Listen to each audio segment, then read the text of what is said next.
Ескендер Барієв, керівник Кримсько-татарського ресурсного центру, член Меджлісу кримсько-татарського народу, це ЮАСАУС українською. І ми говоримо про вчорашні заяви Мустафи Джемілєва про перехідне правосуддя в Криму і відновлення юрисдикції України в Криму впродовж найближчих 2 років. Джемілєв каже про максимально 2 роки, тому що деякі події можуть відбутися несподівано і закликав всім бути готовими навіть цього року для несподіваних речей.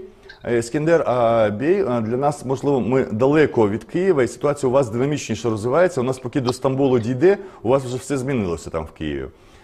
Скажіть, будь ласка, от чи чули ви ці слова Джемілєва про потребу вже застосовувати перехідне правосуддя і про його пропозиції йти польським варіантом? Ті, хто добровільно заявлять українським службам про свою співучасть, і діяльність яких не була, ну там, руки не в крові, мовно кажучи, не брали участь в знищенні людей, в тому, що в катуваннях людей.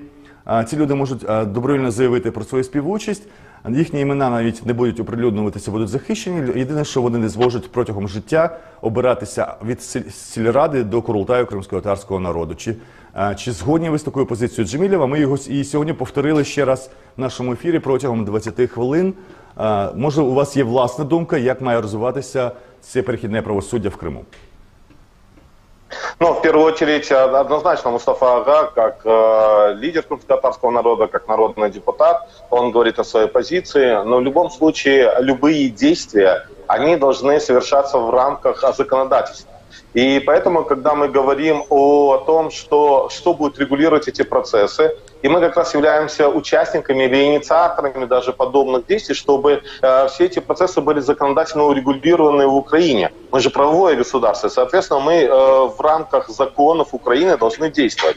Поэтому в свое время еще Кримско-татарским ресурсным центром была разработана методология определения степени коллаборации. Потому что действительно есть разные люди, и, по сути дела, все люди, которые проживают на оккупированной территории, они являются коллаборантами. Другой вопрос – степень коллаборации, потому что, с одной стороны, врач, который дал присягу Гиппократа, он выполняет свой долг, и он в том числе оказывает помощь нашим же соотечественникам, которые занимают проукраинскую позицию. И с другой стороны, когда военнослужащий, который давал присягу Украине, украинскому народу, или госслужащий, который имел доступ под грифом «секретно» к тайным документам государственной тайне, соответственно, переходит на сторону или представителей службы безопасности Украины, на сторону оккупантов, то, конечно же, это в том числе совершенно разная степень, и кто-то должен нести уголовную ответственность, а кто-то нет. Поэтому в нашем случае сейчас уже появился в Украине, слава богу, закон о коллаборации. И в этом случае хотя бы мы можем четко понимать, кто является коллаборантом и что коллаборанты будут нести уголовную ответственность. Опять же, в зависимости от степени. И с другой стороны... Я буду уточнення робити, вибачте, перебиваю і уточнюю по кожній позиції. Цікаво. Мені цікаво, я по своїй родині вже розумію, хто вимушений колаборант, наприклад, а дехто може опинитися і невимушеним. Тобто все зрозуміло навіть по родинних зв'язках, які залишилися в Криму. Мені от цікаво такі фігури, і можливо ви теж знаєте, публічні фігури. Колись дуже на мене образився в ефірі Мазмазлар Альберт Кангієв, коли я його назвав Тушко, який від нашої України, Батьківщини і регіонів просувався по будь-якій політичній партії в Криму, але зараз він зробив просто такі еквілібристичні кроки від того, що встиг оформити біометричний паспорт якимось чином на території Херсонщини кілька років тому, до того, що обирався або призначався в Карасу-Борсарському районі, в самому Карасу-Базарі, вже за російською адміністрацією. Тому мені цікаво. І я чомусь певен, прийде Україна, і він з нею теж домовиться. І, вибач, можливо, я зараз із Україною, із Меджлісом, він завжди потрібен всім. Альберт Кангієв потрібен всім партіям, всім владам, всім складам Меджлісу і всім складам України від пронатівської до антинатівської. Тому скажіть, в чому феномен Альберта Кангієва? Но поскольку вы заняли, вы на конкретном примере приводите, да, про Альберта Кангиева, мы можем действительно просмотреть его динамику, его действий. Но, в принципе, с началом оккупации он был одним из первых, на самом деле, должностных лиц, который подал в отставку и отказался сотрудничать с оккупационной властью. Здесь есть позитив. Далее есть негативы, когда он был назначен на самом деле главой главой комитета по межнациональным отношениям и так далее. И сейчас он выполняет должность, как раз-таки связанную с инфраструктурой Крыма и так далее. То есть здесь как раз должны заниматься правоохранительные органы в соответствии с законом. И поэтому мы должны четко обозначить в нашем законе степень коллаборации. То есть, с одной стороны, когда есть какие-то промежуточные, вот, допустим, сейчас для нас очень важна ситуация с новыми оккупированными территориями, да? Когда мы говорим о должностных лицах и говорим о головах или депутатах местных советов. С одной стороны, для нас важно, чтобы самоорганизация территориальных громад сохранилась. И, с другой стороны, мы говорим о том, а что нужно предпринимать представителям представительних органів. Я уточню. Да, знаєте, є моя думка. Альберт Хангієв, яка людина, яку ніколи не заподієш в тому, що вона брала участь або допомагала вбивцям, гвалтівникам, тим, хто людей, або навпаки, могла тихо допомагати всім, кому могла допомагати. Але от людина, є уявлення про світ. Я в своєму рідному місті, ви хоч іншопланетяні прилетіть, я тут щось роблю, да, якби. Але як це пояснити з точки зору законів про колаборацію, про присяги? Тобто мені не дуже зрозуміло. І буде дуже неприємно, якщо в цій людини будуть проблеми. Але те, що вміє робити це людина, теж всі знають, від Меджлісу до України, до будь-якої політичної сили. Тому це такі унікальні випадки, і тут просто штампово підходити не унікально, але не вдасться. І так може статися, що кримські татари не дадуть Красу-Базарського району, де вони складають майже 40%, нікому не дадуть. Нікому. Це треба зрозуміти. Жодній владі, українській, турецькій, світовій, масонській, вони не дадуть образити, корінний народ України може не дати образити таку людину, як Альберт Хангієв. І що робити? Здесь смотрите, опять же мы правовое государство, и мы должны действовать в рамках законов, в рамках права. Уголовного кодекса. В рамках права, да? У нас є трохи невеличка, в рамках конечно, закону. Нет, мы же не будем совершать самосуд. И, соответственно, конечно же, вот, кстати, я бы сейчас, пользуясь случаем, то, что я надеюсь, что многие в Крыму смотрят ваш канал, и, соответственно, я рекомендую зайти на сайт Крымско-Татарского ресурсного центра, там есть специальная анкета, вернее тест, который определяет степень коллаборации. И как раз-таки тест четко может обозначить, пройдя данный тест, вы для себя можете определить, вами будут заниматься правоохранительные органы Украины с вашей коллаборацией или не будут. Вы идете вы себя правильно или нет. И поэтому в этом случае действительно должно быть те коллаборанты, которые будут осуждены и с именем Украины, украинского народа, и, соответственно, будут находиться в местах несвободы.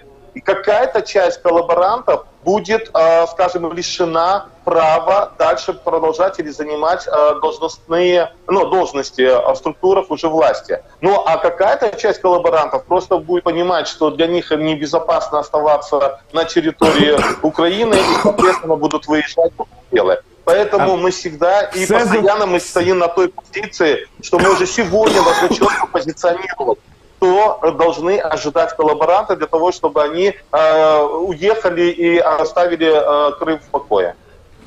Все зрозуміло з Бальбеком, все зрозуміло приблизно з Сітоміром Німітулаєвим.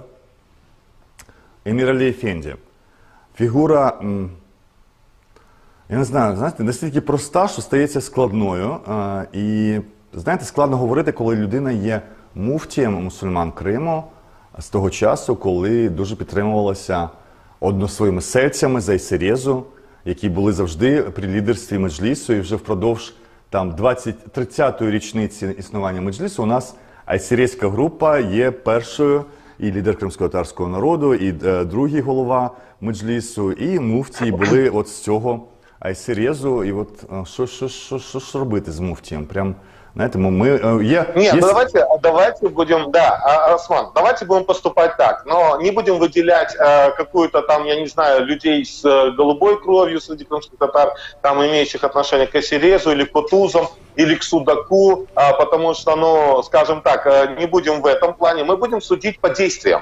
И когда мы говорим о муфтии конкретно, то как раз-таки в нашем тесте в том числе есть. И мы свой тест, свою методологию специально направляли в компетентные органы Украины, в частности, Министерство реинтеграции и оккупированных территорий, который как раз-таки и в основном работает над законом о переходном правосудии, над законопроектом. Вот здесь мы четко определяем. Вот мы берем, допустим, опять конкретное лицо муфтия Эмира Биева. С одной стороны, мы видим, что он как бы продолжает работать в системе сохранения идентичности, да, потому что религиозная идентичность коренного народа. С другой стороны, мы видим, что он является соучастником преследования коренного народа по религиозному принципу. Мы ни одного не видели заявления и так далее. Кроме того, ваш тест показує на 40% злочинець, на 40% патріот кримськотатарського народу, не знаю, там, от 40 на 40, і що робити? Ну, смотрите, если ниже 50, то ниже 50%, то данный человек, он, скажем, степень его невысокая, если ниже 50%. Если выше 50%, то этим человеком должны заниматься правоохранительные органы, и, соответственно, он должен быть привлечен к уголовной ответственности. Вот. И поэтому мы видим со стороны муфтия, возвращаемся, у него были инициативы, которые поддерживают. У нас есть инициативность в нашей методологии, в наших тестах. И поэтому у него была и есть реальная инициативность, поддерживающая оккупационную власть, соответственно, оккупационный режим, соответственно, преступления, совершаемые оккупационной властью. Соответственно, здесь степень значительно растет.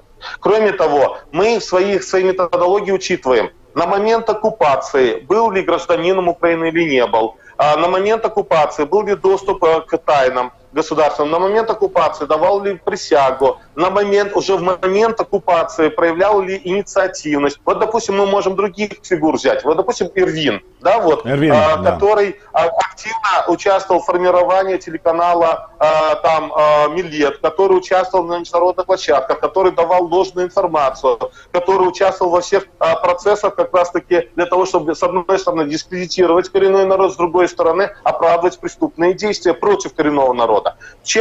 Какую ответственность должен нести? Эрвин, он Мусаев, да? Мусаев Эрвин, здається. Да, Эрвин Мусаев. Или сегодня Эрвин Мусаев один из тех, который организовывает так называемую гуманитарную помощь вместе с Энвером Абдураимовым и Нимитулаевым, привозит в Генический район и начинает дискредитировать коренной народ, проживающий уже традиционно. Давайте пояснимо. У нас, знаєте, якщо нас раптом хтось дивиться з українців, він зрозуміє, що це якийсь міждосайбочок. Значить, Ервін Мусаєв очолював пропагандистський канал «Міллет», який створили після вигнання кримськотатарського каналу АТР замість нього, де частка мовлення кримськотатарського ледь складає 20% в базарний день.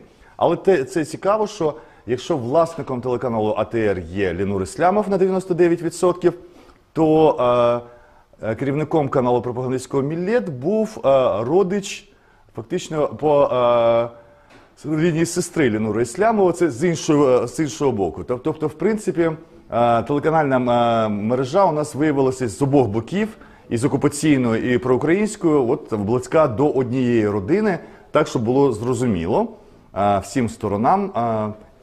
Це Ервін Мусаєв, це рідний племінник Нарімана Мусаєва, а Наріман Мусаєв є чоловіком сестри Ленури Ислямової, який є власником телеканалу АТР, який зараз патріотично мовить з 15-го року на материковій Україні, але 14-го року вважали, що народ не може бути дисидентом. І там теж все дуже складно, цікаво, і далі буде, як кажуть. Далі буде. Ми можемо далі просуватися. Ви сказали про дискредитацію гуманітарними допомогами. Давайте це залишимо, бо все не будемо, у нас ще багато ефірів, це лише 59-й день війни. Я дуже вдячний Мустафі Джемілєву за вчорашнє інтерв'ю і Ескендеру Барієву вже, я намагаюся, знаєте, журналісти хочуть більше, а от зараз я хочу взяти менше і залишити на наступні ефіри цікаві розмови. Долучайтеся, Ескендер Бей, не сваріть нас дуже за спізнення, бо іноді у нас посуваються гості. Я розумію, що у вас складний графік, дуже важко вас спіймати. До речі, я вперше з вами роблю ефір, за 60 днів вдалося, здається, поговорити, от поки ми перебуваємо тут. Я дуже вам вдячний. Кримсько-татарський ресурсний центр, на сайті якого є тест, де ви можете визначити власний рівень колабораціонізму за ці 8 років, які ви діяли, проживали або що зробили в Криму. Сагонос.